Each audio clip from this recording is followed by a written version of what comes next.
Welcome. You're listening to The Best of Investing. I'm your host, Edward Brown. Our phone number is 888-912-1190. Use that number to answer the trivia question for a 5-pack tanning certificate given away during the show. And that certificate's not sponsored by the radio station, but by Tan Bella Tanning Salon with 2 locations in San Francisco and 1 in Marin.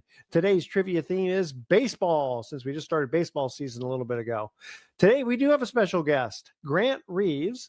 And let's see here. Grant is a co-founder and managing director for the firm. It's called Flex.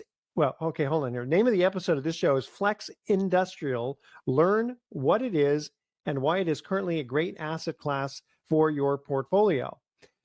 Grant oversees the acquisition department, investor relations, portfolio management, and the firm's debt relationships. Grant has been involved in over $250 million of real estate transactions throughout his career. Hey, Grant, welcome to The Best of Investing. Thank you for having me. Good to be here. Okay. All right. So why do you invest in flex industrial real estate? First, maybe explain to the audience what that means. Yeah. So flex industrial is a subset of industrial real estate. Most people, when they hear industrial, they think large Amazon warehouses, large bulk distribution. Yeah. These are more so office warehouse complexes. And so these are going to be multiple tenants that are maybe 100,000 square foot building made up of 25,000 square foot office warehouses throughout.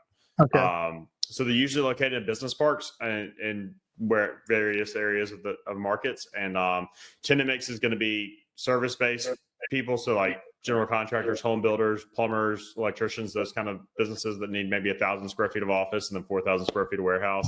You also have some logistics, some life science space, that kind of thing. But it's very flexible space. That's why they call it flex. But yeah, it's a good really subset of flex industrial. Or how much overall? How much R&D would there be? Would you get money? That kind of research and development, not too much. A little bit. So we have one tenant, Tyson Foods, the chicken company. Yeah. They have they're a tenant in one of our buildings, and they use it to like test their packaging and safety and like food safety. So that's R&D.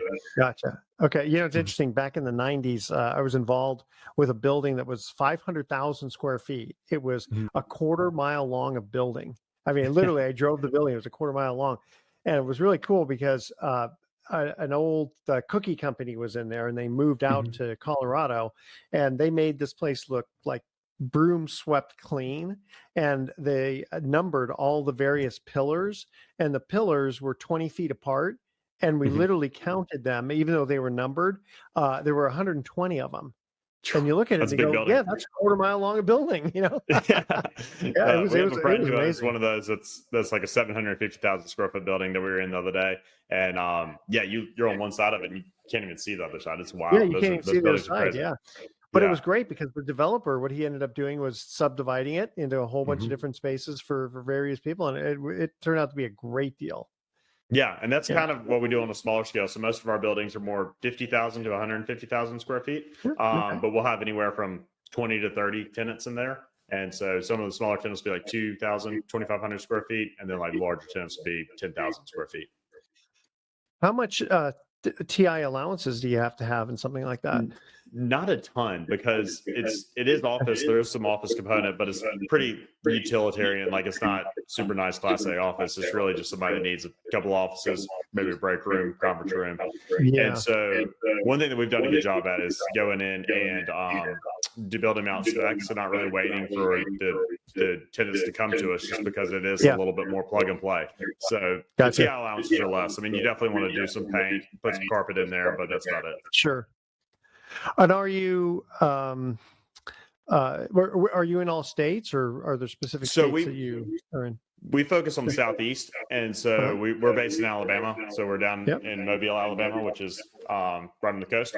And we primarily invest in secondary cities in the Southeast. So Jackson, Mississippi, Little Rock, Arkansas, Tallahassee, Florida, Pensacola, Florida, markets like that. Some in Atlanta as well. Okay. Well, you definitely get a diversification of type of tenants, you know, ones that have need 1,000 square feet versus ones that need 20,000 square feet.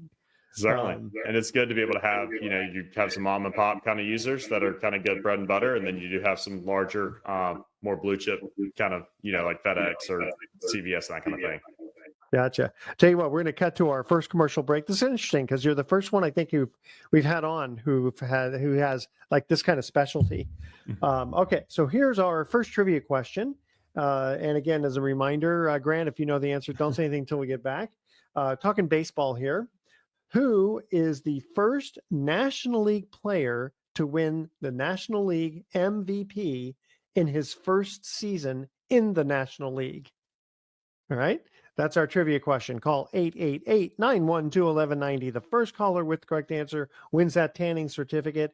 And we do want to make a mention here for Transcendence Theater. Check them out. They got some awesome performances coming up. bestnighthever.org. I've been to a few of their performances, and they are always good. It's like being on Broadway. Check them out. All right. Stay with us. You are listening to The Best of Investing. Don't touch that dial. We're going to be right back.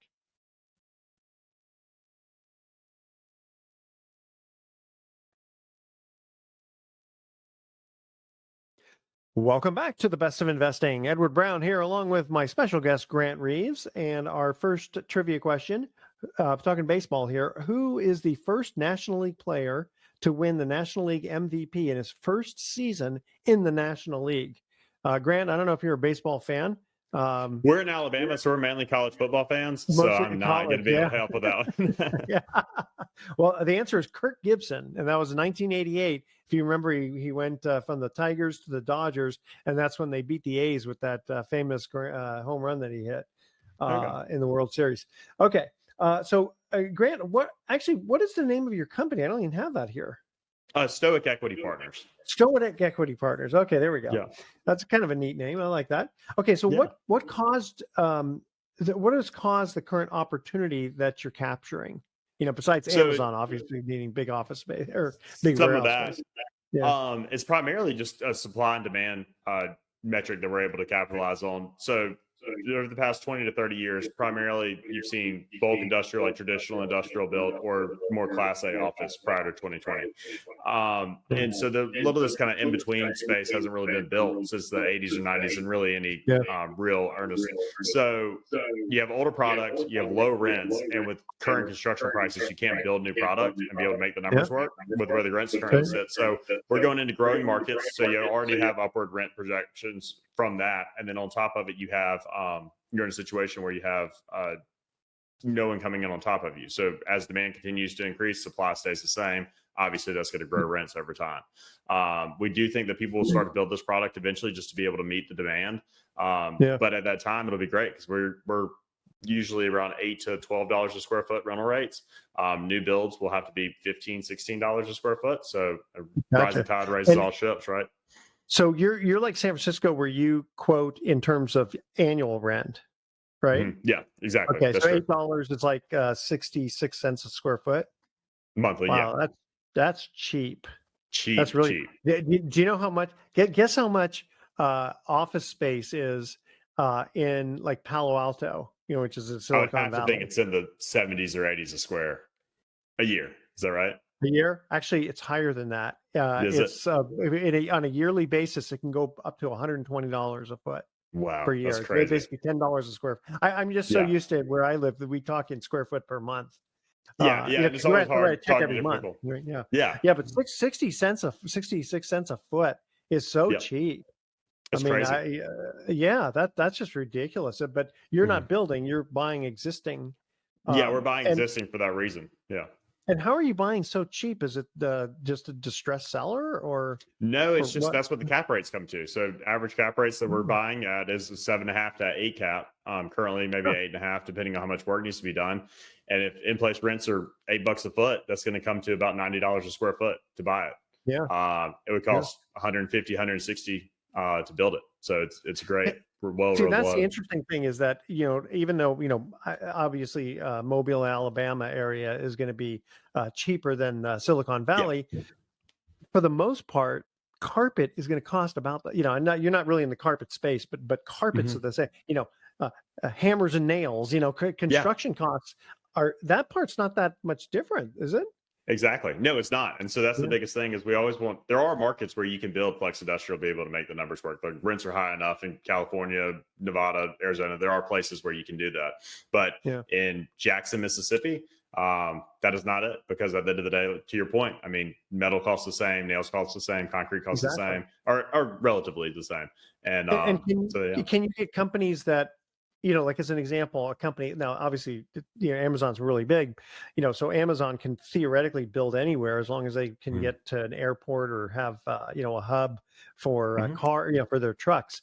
But would you, well, let me give you an example. We did a loan back in the early 90s. It was a Class A office building, Mhm. and it was so inexpensive that, and it was a 144,000 square foot building, that the borrower, because we were the lender, he was able to go to big companies like IBM and say, Mhm. "Hey, you want 50,000 square feet? I'll give it to you for 50 cents a foot per month." Mhm.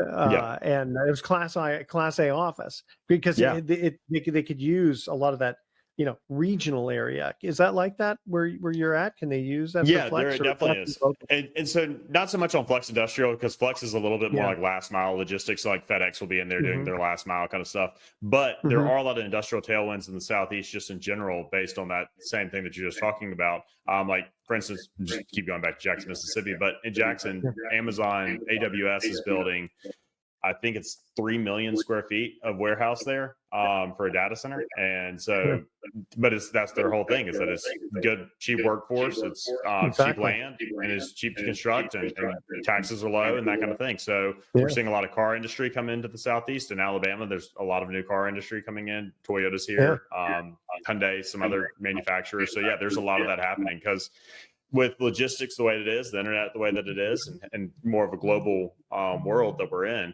a Yeah. position where we Exactly. can, that we can Yeah. have people down here. And this morning is the only downside, the fact that it's, the weather Yeah, is maybe a there's a little bit of little that. too, Yeah, yeah, a little too hot in the. Do you get really cold winters there? you do. So I Sir? mean, well, I You mean, do? the cold to us is like 20s in the mornings, but that's Yeah. decently cold. Yeah, For me, that's cool too. All right, we're yeah. going to go to our second trivia question here. Talking baseball. And these are a little harder too, so I don't expect you to, even if you were a baseball fan, you might not know. Which major league hitter drove in the most runs in a single season between 1980 and 1989? So we're going back in time. Mhm. Which major league hitter drove in the most runs in a single season between 1980 and 1989? Call 888-912-1190. First caller with correct answer wins that tanning certificate, which, by the way, is worth about $100 here in the San Francisco Bay Area. Yeah, maybe in Mobile, Alabama, it might be a little different. That is our trivia question. Stay with us. The best of investing. We'll be right back. Don't touch that dial.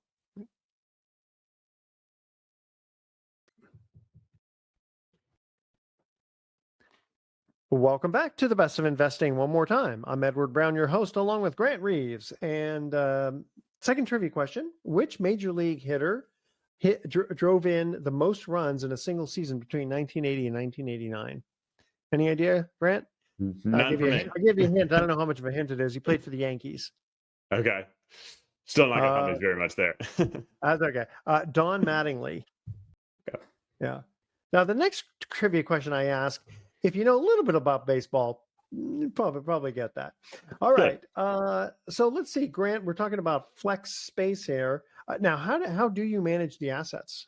So we use third-party property management. So Okay. we own properties throughout 7 different states, and so we really focus on utilizing expert management there in the market. So that's actually how we mainly get our deals. We're mainly buying off-market properties through brokers, who they will then turn around and manage the assets and lease the assets for us as well. We do It's so have in-house, management yeah, makes so much difference. It's so yeah, important to have good management. I've had good and bad management, so I can attest to that.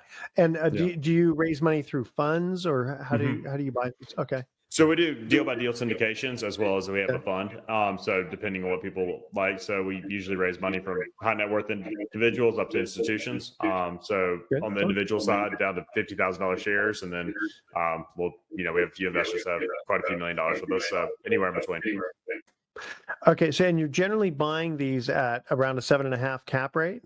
And depending on, Okay. I mean, the level of value add that needs to be there. I mean, I've bought 5 Yeah. caps that ended up being 12 yield on cost. So it just kind of depends on the level of value add. But the market for these currently is 7.5 to 8.5 yield or Okay. cap rates.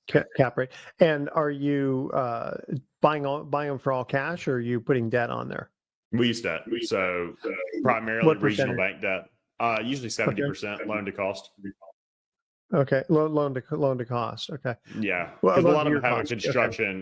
They have a construction component to them to be able to do the renovations and do the value add Yeah. strategy. So we're Okay. usually borrowing a loan to cost rather than LTV. And what are the banks charging you for your debt right now? Rate wise, we're 8.5 usually. Is where we sit So you right now. gotta. So if you're buying them at let's say an 8.5 cap, then there's Mhm. really no benefit to that. It's only when you can get. Everything we buy is value add. So if we're buying it in place Okay. eight cap, then we feel like we can probably get it to 11 or a 12 yield on cost year 2, year Gotcha. 3. So it's always value add. Yeah. How many syndications do you have going right now? So we have 10 direct deal syndications, and then we've done 3 investments through our fund this year. So we own about $90 million for the assets, or we've done Okay. about $90 million for the deals, about 900,000 square feet. Gotcha. Mhm. And so the real Yeah. cash into it is roughly 30% of that. Yeah. So we have 30 million in outside equity that we manage. Okay. How do you get institutions to invest in something like that? Because I mean, I'm Yeah. thinking institutions. I'm thinking, larger pension funds and stuff like that. Yeah. It's more going through fund of funds to be able to get to us. So, Okay. that's really kind of quasi institutional, I should have said. But Yeah, we do have large family gotcha. offices as well. So, yeah. Okay. Oh, really? Okay. And I Mhm. find it interesting that the from your standpoint, it's fine the fund to funds because, but for people who don't know what that means, is there sometimes there'll be funds that will invest in other funds, Mhm. and you're on the recipient side of that. You're getting the money from them. The crazy thing is that personally, I wouldn't invest in a fund to funds because there is especially if you have a whole bunch of funds that you're investing in. Now, again, this doesn't affect you because you're on the Yeah. recipient side, but they have to do potentially a lot of tax returns. It's going to drive the accountants crazy. It'll drive the recipients crazy. They'll have to wait. They'll almost always have to put their tax returns on extensions. And Mhm. because I know of someone who ran a fund to funds, and it was just a headache. Yeah. It's a Client lot. it's a It's a it's a lot. it's a lot. I understand the diversification, but Mhm. the thing is, then they also have to kind of trust of who they're investing in. Yeah, So for so sure. that could be It's a little definitely that another could be layer to it. there adds another layer. That's a good way of Yeah. putting it. And so you do prefer value added investments rather than Mhm. the opportunistic ground up development. Mhm. Yeah, just Okay. like we were saying, we'd love to build it if we could. If the numbers ever start to make sense, we will build it. But Yeah. right now, the value Yeah. add works. How long have you been in business? So my business partner and I were commercial real estate brokers for Yeah. Mhm. most of our careers prior to that, and then through COVID, we decided to get on the principal side and start raising money and doing deals. And so we Okay. did our first deal in 2021, and Gotcha. so Okay. about 3 years now. And what's your hold period that you're anticipating? Because you probably haven't sold anything yet. We haven't sold anything yet, but usually 5 year deals. 5 year. Okay. Yeah. And what is the anticipated? And of course, is there just anticipated rates of return? Because a lot of times these family offices are hard to nail down. Mhm. We're trying to get them to So invest in.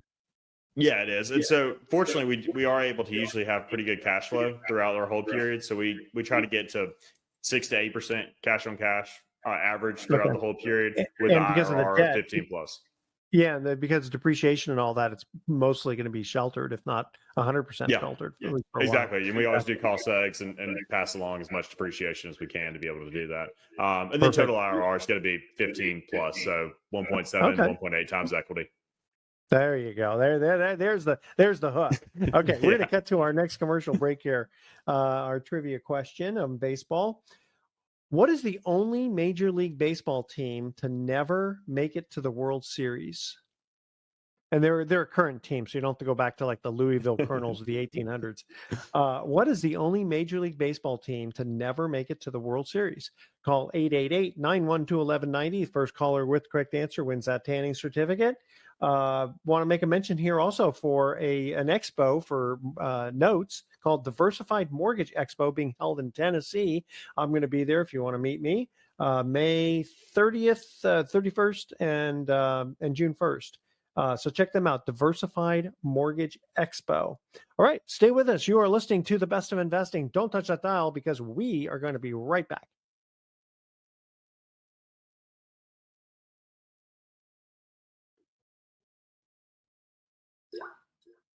Welcome back to the Best of Investing. Edward Brown here, along with Grant Reaves. And our third trivia question, what is the only Major League Baseball team to never make it to the World Series? Grant, what do you think? Do you know that one? I don't know it. I'm gonna guess the Cleveland Indians, maybe. I don't know. I feel No, like I've they never seen actually them. made No. it back in 1954. That's when the Giants, when Willie Mays made the Okay. fantastic catch. Yeah. Actually, it is the Seattle Mariners.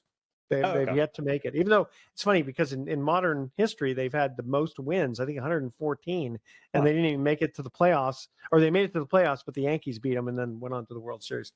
All right, so we're going to talk just a little bit here before we get back to Grant.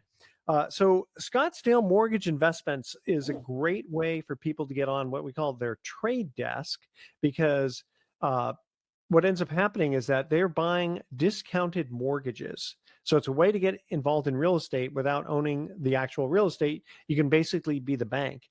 And the best part is you get to be the bank at a discounted price, and you don't need hundreds of thousands of dollars. If you have hundreds of thousands of dollars, you can do that. I mean, they've got millions of dollars worth of loans, but some of the loans are really inexpensive, like $10,000, $20,000. So you can go anywhere from 10,000 up to millions of dollars worth, and some of these loans are performing and some are non-performing.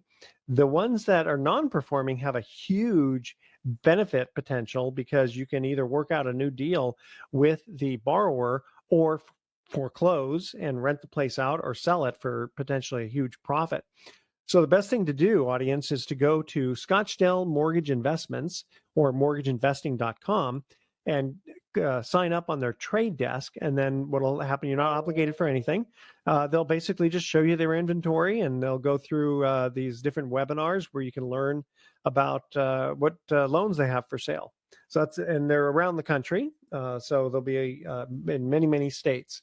And then also at Pacific Private Money, they're doing origination of loans, and from the investor standpoint, they're paying anywhere from 8 to 10+%, depending upon how much you have to invest.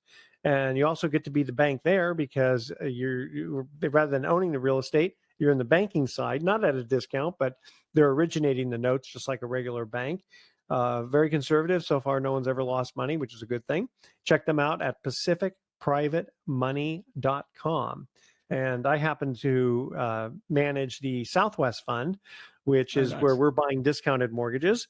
And we're just giving out a flat 8.5% to the clients. I got to say, in all humbleness, it's probably the most conservative fund out there, because the average loan to value is less than 40%, because of the fact that we're buying the notes at a discount, and then we're not unlevered. So it's a great way. Now the difference between our fund and your fund is that yours has a lot of potential to get a higher rate of return. Ours is probably just more conservative. That's all. It's good to be able to mix the two a lot of times. Exactly. Yeah. Loan diversification. Is it mainly single family home mortgages? On our Southwest Fund, I think there may be one that's not, but out of the couple of hundred that we have, they're single family. And the best part is that the average mortgage payment is under $600 a month.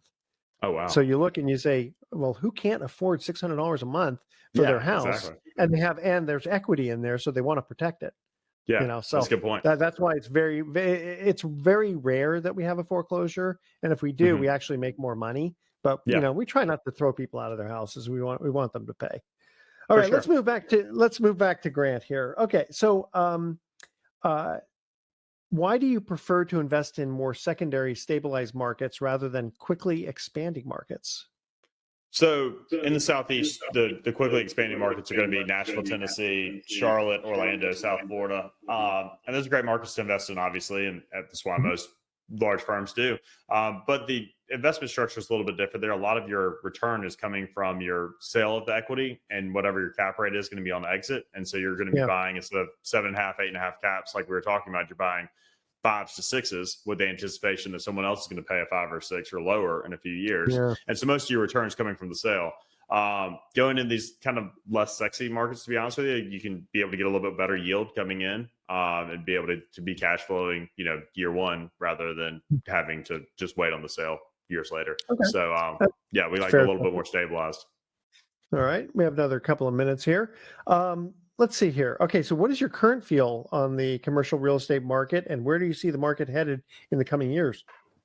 It's an interesting place. It's obviously a lot different now than we thought it was going to be at the beginning of the year. Everyone was coming into the year thinking that they were going to start slashing rates, and I was of the opinion that if they did, that it was going to just turn the market white hot. But the market is already pretty hot, so it's kind of an interesting time, and I think it should continue that way. I mean, there's still a lot of money out there chasing deals. There's a lot of money chasing yield, and from the tenant aspect, I will say, I mean, when we're leasing properties, we have tons of demand from small, medium, large scale companies that are looking to expand, start up, move. So I'm very bullish on it. I do feel like rates will be higher for longer, but overall, I think we'll continue to see rent growth to be able to make up for that. Also, you're not in the kind of real estate where people can work from home. Yeah, exactly. That's a big thing for us. I mean, it's like one of our value propositions in our decks is that, you know, if you need to have a warehouse as part of your workspace, you can't go manufacture out of your garage, right? That's just not feasible. So because not everything can be like, you know, Amazon, where you just sort of don't need the product there. You can just like always reach out for it. It's a supply. Sometimes you have to have a warehouse to actually have inventory on hand or whatever you need. All right, let's see here. No trivia question, but we are going to cut to our last break. And when we come back, we're going to have some closing comments. So don't touch that dial. You are listening to The Best of Investing. We'll be right back.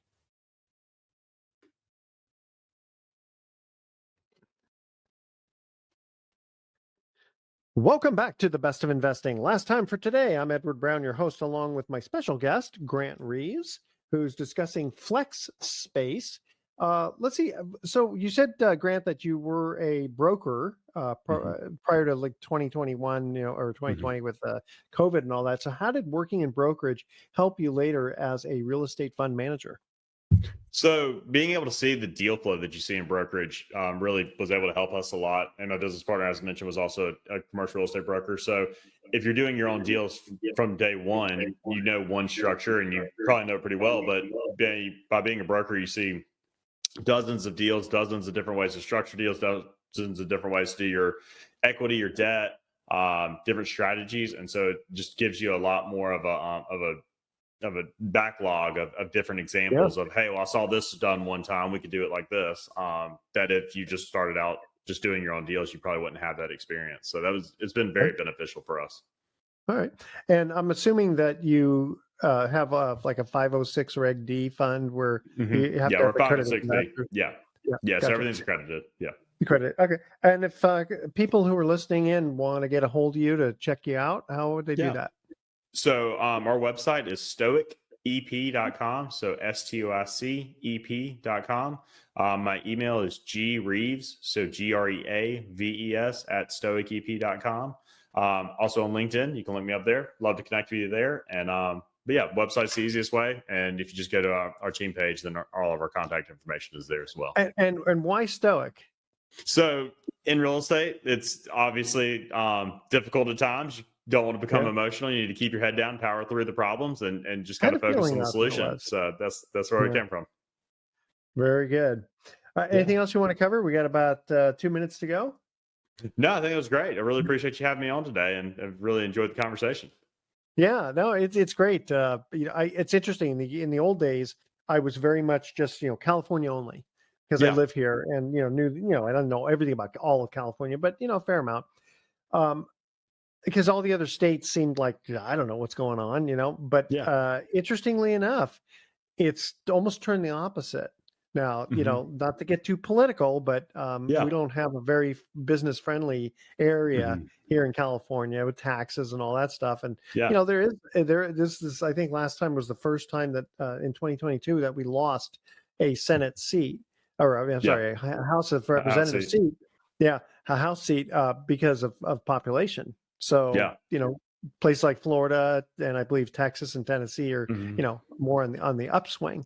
Which, as a conservative person, I'm fine with. I wish our population was 4, so that all the other good states would have their people, so to speak. No, it's great. And there's tons of people moving here from places like California, and it's cool for us because we get a little bit more diversity and a little bit more walks of life, and we really enjoy having new people around. So it's great. Yeah. Yeah, in fact, like our discounted mortgage fund, the Southwest Fund, Mhm. we called it Southwest because we were primarily buying in Texas and then some of New Mexico and all that. And it is hard to actually find ones in California, just in Yeah. general, because you just don't find discounted mortgages. Every once in a Mhm. while you will, but our out-of-state clients really like our fund because they don't have to pay taxes on Yeah. California. That's a So good that's point. good. And then your fund, probably like ours, qualifies for QBID, Yeah. right? Yeah, so for those investors who do qualify, talk to your CPA. Mhm. You get a little bit of a tax benefit from that also. In your case, though, you probably wouldn't get so much benefit from it because you're already reducing the. Yeah, You're we're kind of almost reducing it paying off all so the. much through depreciation over everything Yeah. else that's really where you mean most of your stuff comes through. Gotcha. All right, Grant, thank you so much. And here's our thoughts for the day. So, someone asked me if I was going to take my doctor's advice about going on a low sodium diet. And I said, yeah, I'll take it with a grain of salt. And you got to hand it to the pirate Jean Lafitte, which, by the way, he was the one who helped Andrew Jackson during the War of 1812 by providing Mhm. munitions to him. But you got to hand it to the pirate Jean Lafitte because when he saw the governor advertising a $500 reward for his capture, he offered $1,500 for the capture of the governor. Love that. All right. I don't advise that in current times, however. Okay. Tune in next week to the Best of Investing. We're going to be giving away more free prizes for answering trivia questions. Thanks for listening. On behalf of our team, I'm your host, Edward Brown. We'll see you next week. So long. Thank you, Edward. Edward Brown, host of the Best of Investing, here to remind you to tune in this week on Saturday at 8 p.m. Our guest is going to be Ken G. You're not going to want to miss this show. That's the Best of Investing on Saturday at 8 p.m.